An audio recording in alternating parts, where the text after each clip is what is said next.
Now before going on to the analgesia options, you must know the physiology of labor pains. First stage of labor and the second stage of labor. जो first stage की labour pain होती है mostly visceral है. इसमें क्या होता है कि डायलिटेशन ऑफ सर्विक्स और लोअर यूट्राइन सेगमेंट की डायलिटेशन से स्ट्रेचिंग होती है.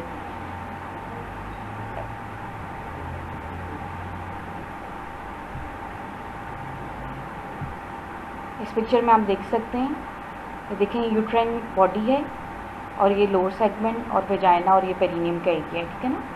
तो जो फर्स्ट स्टेज की लेबर पेन्स हैं उनके कंडक्टिंग फाइबर्स कहाँ से स्टार्ट होते हैं, T10 to L1. और जो लोअर और सेकंड जो लोअर पार्ट है वेजाइना, सर्विक्स, पेरिनियम और सेकंड स्टेज की लेबर पेन जो सोमैटिक होती है उसके कंडक्टिंग फाइबर्स स्टार्ट होते हैं S2 to S4. तो फर्स्ट स्टेज की जो लेबर पेन्स होती हैं वो स्लो होती हैं. विसरल सी फाइबर्स जो होते हैं वो लेकर जा रहे होते हैं हाई स्पाइनल कॉर्ड के लेवल्स तक. आप लोगों ने पढ़ा होगा फिजियोलॉजी में, अगर आपको याद है कि जो फाइबर्स की टाइप होती हैं पेन फाइबर्स, सी फाइबर्स होते हैं और ए टाइप फाइबर्स होते हैं. जो सी फाइबर्स होते हैं वो पुअर क्वालिटी होती है, उनके डल एकिंग पेन को लेके जाते हैं और लोकलाइज नहीं हो सकता पेन. और जो बहुत शार्प कंडक्टिंग फाइबर्स होते हैं वो टाइप ए फाइबर्स होते हैं और पेन लोकलाइज भी हो जाता है और स्वेयर पेन फील होता है. ठीक है ना. तो स्टेज 1 की जो पेन्स होंगी वो किसके थ्रू कैरी होंगी, T10 to L1. और सेकेंड स्टेज की जो पेन्स हैं वो S2 to S4. ये इसलिए ज़रूरी है ताकि आपको पता हो कि फर्स्ट स्टेज ऑफ लेबर में कैसा एनाल्जेसिया देना है आपने. और ज़रूरी नहीं कि जो एनाल्जेसिया फर्स्ट स्टेज में दिया हो वो एडिक्वेट हो सेकंड स्टेज के लिए भी. सेकंड स्टेज के लिए डिफरेंट एनाल्जेसिया भी देना पड़ सकता है. ठीक है. अब ये कि आप देखिए कि एनाल्जेसिया होता है एक टर्म और एक एनेस्थीसिया. अब इन दोनों में क्या डिफरेंस है. यूजुअली जो है हम वर्ड लेबर में जो यूज़ करते हैं वो एनाल्जेसिया होता है. एनाल्जेसिया एन मीन होता है एब्सेंट और जीजिया मीन पेन. तो absence of pain is analgesia. और एनेस्थीसिया क्या है, एन मीन एब्सेंट और aesthesia mean sensation. Absence of sensation is anaesthesia. अब एनाल्जेसिया सिंपल क्या होता है कि लैक ऑफ पेन. इनके पेन जो है ना वो डिमिनिश होना चाहिए. इसमें ज़रूरी नहीं कि पेशेंट की सेंसेशन लॉस हो या ना हो. पेशेंट यूजुअली अवेक होता है और जो एनाल्जेसिया होता है वो यूजुअली पेशेंट कंट्रोल होता है. लेकिन एनेस्थीसिया में क्या होता है कि यूजुअली सेंसेशन लॉस्ट हो जाती हैं. पेशेंट अनकॉन्शियस भी हो सकती है, जैसे कि GA मिलता है जनरल एनेस्थीसिया. तो पेशेंट उसमें बिल्कुल भी अवेक नहीं होता. पेशेंट सो सकती है ड्यूरिंग एनेस्थीसिया और अवेक भी होती है, जैसे कि स्पाइनल और एपिड्यूरल जो है वो एनेस्थीसिया में पेशेंट अवेक होती है. Usually control by the doctor. और एनेस्थीसिया के साथ में आपको एनाल्जेसिया भी कंबाइन करना पड़ता है क्योंकि एनेस्थीसिया इज़ सेंसरी ब्लॉकेज और analgesia is absence of pain. ठीक है. अब यहाँ तक आपको समझ आ गया. अब देखें एपिड्यूरल एंड्स जो एनाल्जेसिया है एट टाइम एनाल्जेसिया भी है और एनेस्थीसिया भी है. एनाल्जेसिया किस तरह है कि अगर सिर्फ आप लेबर पेन्स के लिए पेशेंट को देते हैं तो वो एनाल्जेसिया है. लेकिन अगर कोई ऑपरेट करना है आपने अंडर एपिड्यूरल, जैसे कि हिस्टेक्टमीज भी होती हैं, ऑपरेटिव डिलीवरीज हैं, कुछ और है, तो उसमें के लिए वो कैसे यूज़ होगा, एज ए एनेस्थीसिया. इसमें डोज डिफरेंट होती है एनेस्थीसिया में और एनाल्जेसिया में डिफरेंट होगी. अच्छा, अब देखते हैं कि हमारे पास अब आपने एनाल्जेसिया पढ़ना है तो उससे क्या ऑप्शंस हैं. नॉन फार्माकोलॉजिकल हैं और फार्माकोलॉजिकल हैं. नॉन फार्माकोलॉजिकल मीन्स कि विदाउट एनी ड्रग्स और मेडिकेशन. मोस्ट इफेक्टिव जो अप्रोच है नॉन फार्माकोलॉजिकल में है 1-to-1 केयर इन लेबर. मैंने आपको एबनॉर्मल लेबर का चैप्टर पढ़ाया था, उसमें देखिए कि मैंने आपको बताया था कि एक तो जो इमोशनल सपोर्ट होती है ना लेबर में बहुत ज़्यादा इंपॉर्टेंट है. और जो है एविडेंस बेस्ड गाइडलाइंस हैं इस पर कि इमोशनल सपोर्ट से 1-to-1 केयर से, यानी कि पेशेंट के साथ में उसका अटेंडेंट या हस्बैंड कोई भी हो जिसको वो चाहती है कि मेरे साथ रहे लेबर के ड्यूरेशन में, तो पेशेंट की जो एनाल्जेसिया की रिक्वायरमेंट है वो बहुत रिड्यूस हो जाती है क्योंकि इसमें सपोर्ट होती है. इमोशनली वो अपने आप को लोनली फील नहीं कर रही होती. बहुत इफेक्टिव है. Second is reassurance support is also effective. Third is breathing and relaxation exercises. ये कुछ ना कुछ हद तक तो इससे पेन कम हो जाता है टू सम एक्सटेंट, लेकिन इसमें रिस्क होता है ब्रीदिंग एक्सरसाइजेज में कि हाइपरवेंटिलेशन होती है क्योंकि पेशेंट ज़्यादा डीपली ब्रीथ कर रही होती है ना. तो उसमें क्या होता है कार्बन डाइऑक्साइड वॉश होती है और अल्कोलोसिस का रिस्क होता है. ठीक है. इस तरह पेशेंट को डिजीनेस भी हो सकती है. Second is hypnosis. Other is acupuncture. बहुत ज़्यादा इफेक्टिव नहीं है ये दोनों ना, क्योंकि अभी तक कोई ऐसी गाइडलाइंस नहीं जिनसे इनका जो है ना एफिकेसी प्रूव हो चुकी हो. And last is transcutaneous nerve stimulation. ठीक है. ये किस ना की हद तक जो है ना ये लेबर में इफेक्टिव इफ़ेक्टिव होती है, लेकिन एडवांस लेवल में जो है ना ये भी फेल हो जाता है। अभी देखिए पिक्चर में, अभी कंपनिंग पर्सन है, 1-to-1 सपोर्ट है, तो इसमें पेशेंट के एनाल्जेसिया की रिक्वायरमेंट बहुत ज़्यादा कम हो जाती है और लेबर उसके लिए ईजी हो जाता है। ये सेकंड है ब्रीदिंग और रिलैक्सेशन एक्सरसाइजेज हैं, साथ में प्रेशर और काउंटर प्रेशर की टेक्निक है।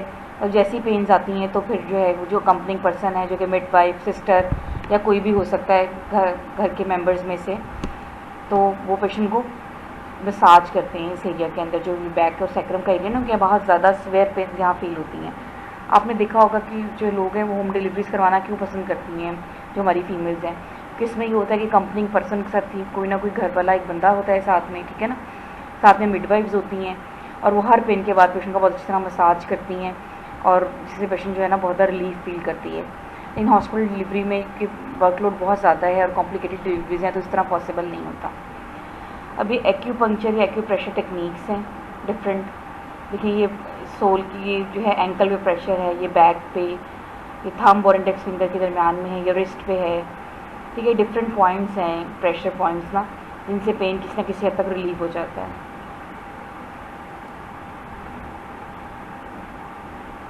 अभी नेक्स्ट ऑप्शंस क्या हैं, एंटोनॉक्स और ट्रांसक्यूटेनियस सेलेक्टिव नर्व स्टिमुलेशन, ठीक है। ये पेशेंट कंट्रोल एनाल्जेसिया होता है, पेशेंट के हाथ में मॉनिटर है जिससे ये जो है ना वाइब्रेशंस इसमें जारी होती हैं डिफरेंट पॉइंट्स के ऊपर, ये सैक्रम पे और L1 के लेवल के ऊपर जो है ना ये जो है पेस्ट किए, इसमें ECG के इलेक्ट्रोड्स होते हैं, इसमें इलेक्ट्रोड्स हैं, इनके थ्रू ना वाइब्रेशन जारी होती हैं। आपने पढ़ा है ना कि जो वाइब्रेशंस होती हैं वो बाकी वो पेन के फाइबर्स को स्लो कर देती है। गेटवे थ्योरी पेन की पढ़ी है आप लोगों ने, कि जो होते हैं ना वाइब्रेशन और मसाज वाले फाइबर्स, वो शार्प कंडक्टिंग फाइबर्स होते हैं और इजीली क्रॉस कर जाते हैं, ठीक है ना। और जो बाकी टाइप सी फाइबर्स आपने पढ़े हैं, जो प्रेशर के जो फाइबर्स हैं और पेन के, वो स्लो कंडक्टिंग होते हैं। तो क्या होता है कि जो शार्प कंडक्टिंग फाइबर्स हैं वाइब्रेशन के, वो जल्दी क्रॉस कर लेते हैं ब्रेन को और गेट बंद कर देते हैं बाकी टाइप सी फाइबर के क्रॉस करने के लिए। इस तरह पेशेंट को पेन फील नहीं होता, ठीक हो गया। ये एंटोनॉक्स है, जिसको बहुत ज़्यादा एक लाफिंग गैस के नेम से भी जानी जाती है, ठीक है ना। इसमें किसका मिक्सचर होता है, ये ऑक्सीजन और नाइट्रस ऑक्साइड का, ठीक है। तो इसमें क्या होता है कि जिस तरह आपने देखा होगा कि जो अच्छे सेटअप्स होते हैं वहाँ पे सेंट्रल सप्लाई होती है ना ऑक्सीजन की, तो सेंट्रल सप्लाई होती है एंटोनॉक्स की भी, अदरवाइज ये सिलेंडर में भी अवेलेबल होती है। इस तरह ऑक्सीजन के सिलेंडर्स होते हैं ना, इस तरह एंटोनॉक्स के सिलेंडर्स भी होते हैं, तो ट्यूबिंग से और मास्क के थ्रू जो है ना पेशेंट को प्रोवाइड करते हैं और पेशेंट ब्रीथ करती है। हर पेन के स्टार्ट में ब्रीथ करना शुरू करती है, तो जब तक मैक्सिमम पेन होती है उस वक्त तक ये इफेक्टिव हो चुका होता है एनाल्जेसिया। लेकिन ये है कि तो जो पेशेंट है ना वो उतना अच्छे तरीके से इसको एडिक्वेटली बेनिफिट नहीं ले सकते इससे, क्योंकि बहुत कम पेशेंट हैं जो कि अंडरस्टैंड कर लेती हैं कि किस तरह उन्होंने ब्रीदिंग करनी है, ठीक है। तो सेकंड ये कि ब्रीदिंग की वजह से जो है ना डीप ब्रीदिंग करनी होती है, तो इससे बहुत सी पेशेंट को हाइपर वेंटिलेशन में से डिजीनेस स्टार्ट हो जाती है। तो ये भी लेट स्टेजेस ऑफ लेबर के लिए बहुत अच्छा एनाल्जेसिया नहीं है, लेकिन अर्ली स्टेजेस में जो है ना जो स्टेज 1 की लिवर पेन्स हैं वो अच्छी कंट्रोल हो जाती है इस एनाल्जेसिया। अब फार्माकोलॉजिकल मेथड्स क्या हैं, उसमें आप देखेंगे कि जो है ना इंट्रावेनस एनाल्जेसिया इनहेलेशनल है, जो कि नाइट्रस ऑक्साइड मैंने आपको लास्ट स्लाइड में ही बता दी है, ठीक है ना। एपिड्यूरल है मोस्ट इफेक्टिव, और एनाल्जेसिया ऑफ चॉइस जो लेबर में है ना वो एपिड्यूरल होना चाहिए, ठीक है।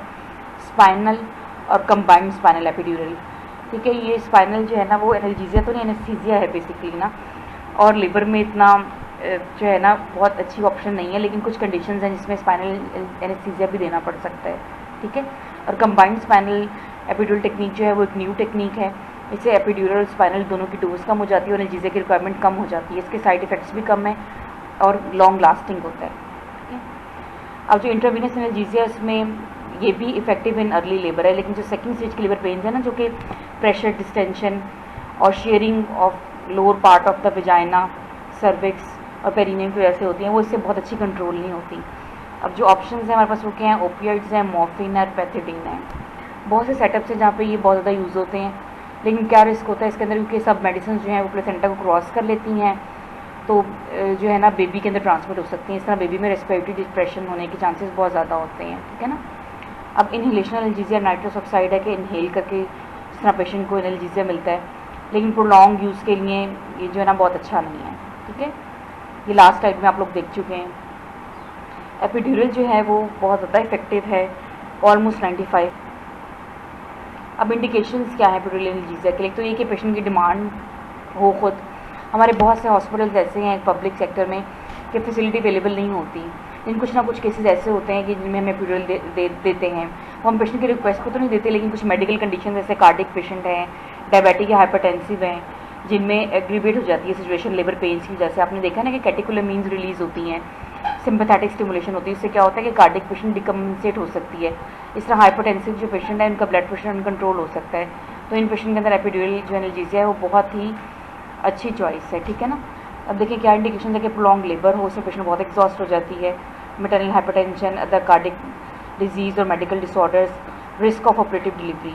तो इसमें आपको रिस्क हो कि आपको कोई ना कोई इंस्ट्रूमेंट अप्लाई करने पड़ेंगे, या हो सकता है कि अब जो है ना सेकंड स्टेज में सिजेरियन करना पड़ जाए, तो उसमें एपिड्यूरल एनाल्जेसिया बहुत ज़्यादा इफेक्टिव है, क्योंकि आपको उसमें अलग से एनाल्जेसिया नहीं देना पड़ता, एनेस्थीसिया नहीं देना पड़ता, उसी कैथेटर के थ्रू जो है ना वो आप डोज जो है ना उसमें इंक्रीज़ कर देते हैं, तो पेशेंट जो है वो ऑपरेट हो सकती है।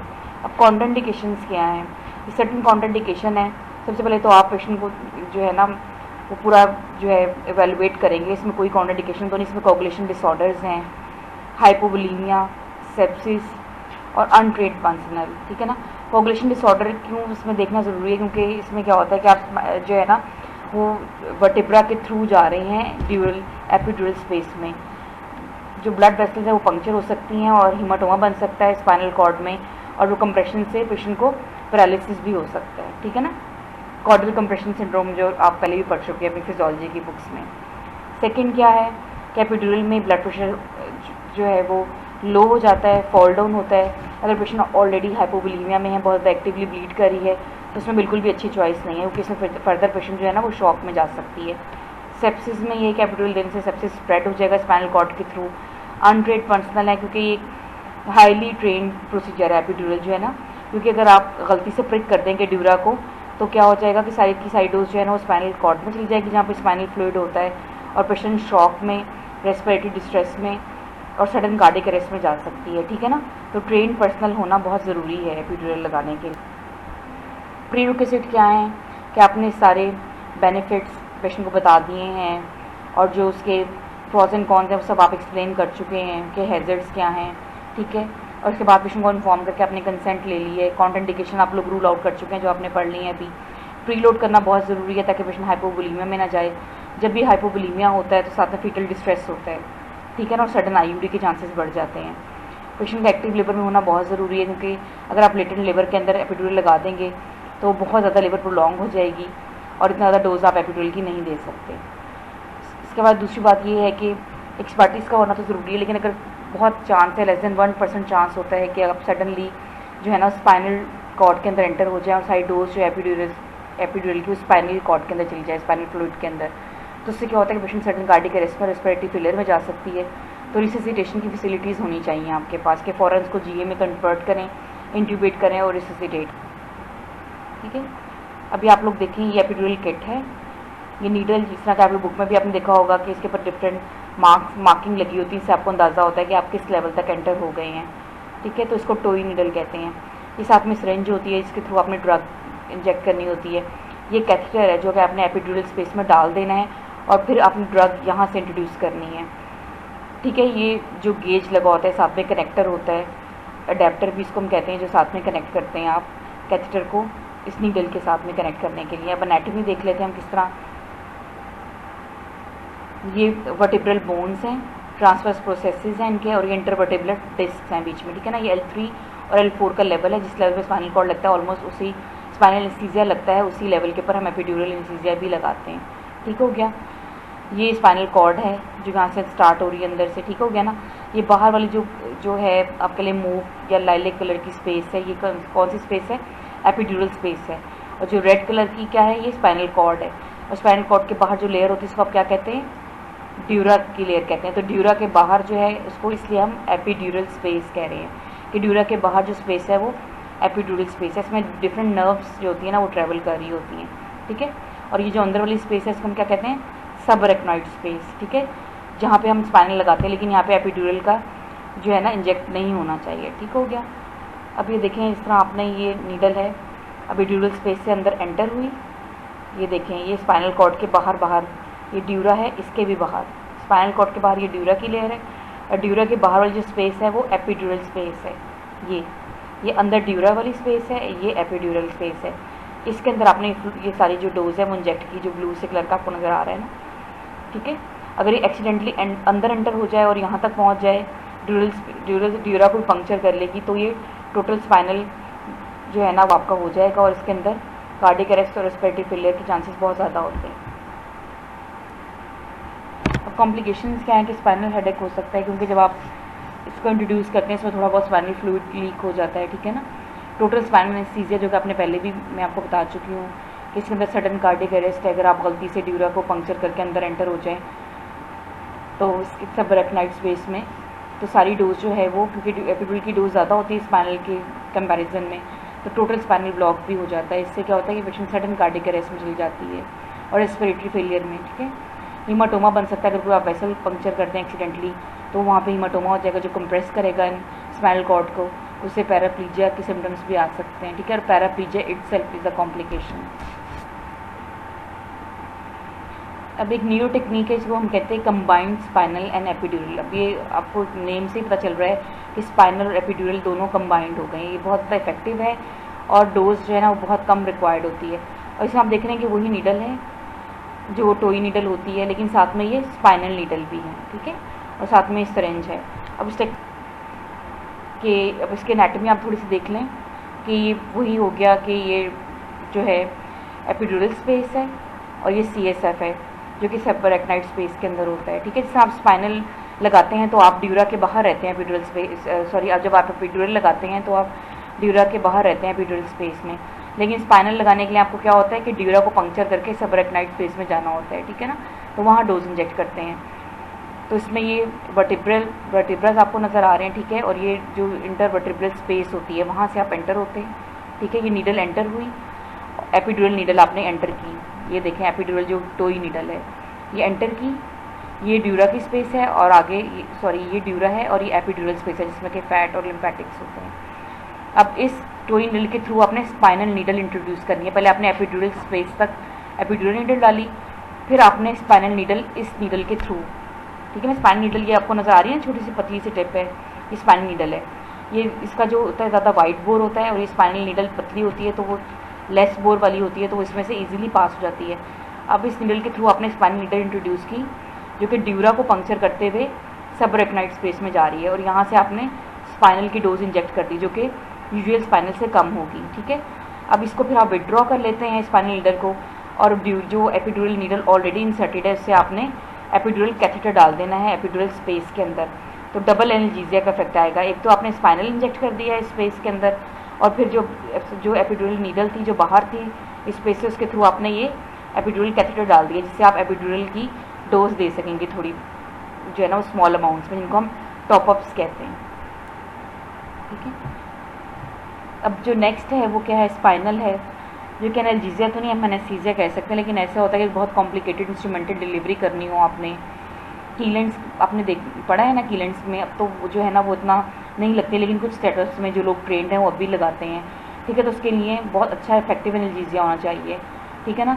तो उसमें फिर ये कि स्पाइनल एनाल्जेसिया, और जहाँ पे एपिड्यूरल की फैसिलिटी अवेलेबल नहीं है या पेडेंटल ब्लॉक नहीं लोग लगा सकते, तो फिर उसमें ये कि स्पाइनल थोड़ा लगाना ईजी होता है, लोग आमतौर पर इसमें ट्रेंड होते हैं।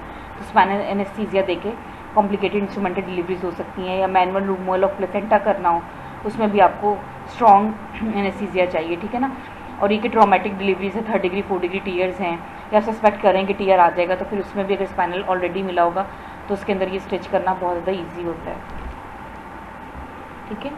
अब एक शॉर्ट सा ओवरव्यू था आपके एनाल्जेसिया के लिए।